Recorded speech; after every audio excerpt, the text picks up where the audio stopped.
খবরটা যখন পাই, আমাদের একটা জরুরি মিটিং ছিল খুমুলুঙে আমাদের হেডকোয়ার্টারে।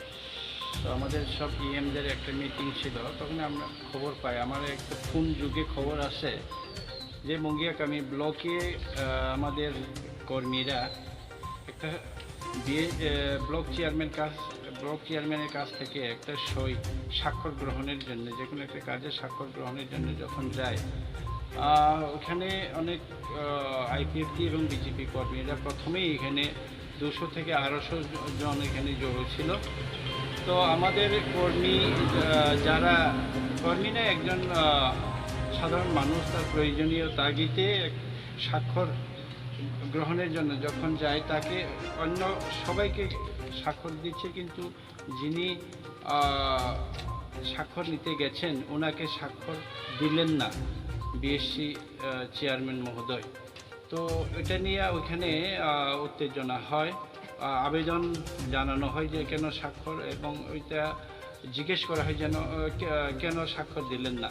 এরপরেও নাকি এখানে 250-200 জন কর্মী সমর্থকরা ভিতরে এসে আমাদের কর্মীদের ওখানে আটকানো হয়, ওদেরকে মানে ধাক্কাধাক্কি দেওয়া হয়, ফলে এখানে কিছু ঘটনা ঘটেছে।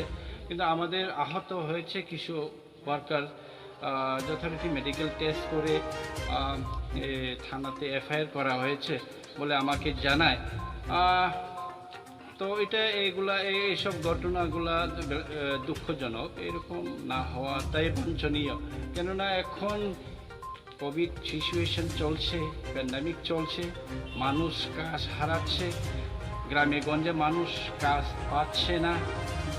এইসব জায়গাতে ওইদিকে মানুষ এখানকে জমিয়াদের সাধারণ মানুষদের কীভাবে সহযোগিতা করা যায়, আর্থিকভাবে, সরকারিভাবে, বেসরকারিভাবে সবাই একযোগে সহযোগিতা করার দরকার। এইসব জায়গাতে যদি প্রয়োজনীয় তাগিদে যদি কেউ যায়, তো এটাকে পাতি দেখে বা কালার দেখে এভাবে বারণ করা, তাকে সুবিধা না দেওয়া, এইসবগুলি কনস্পিরেসিগুলো না হলেই ভালো হবে।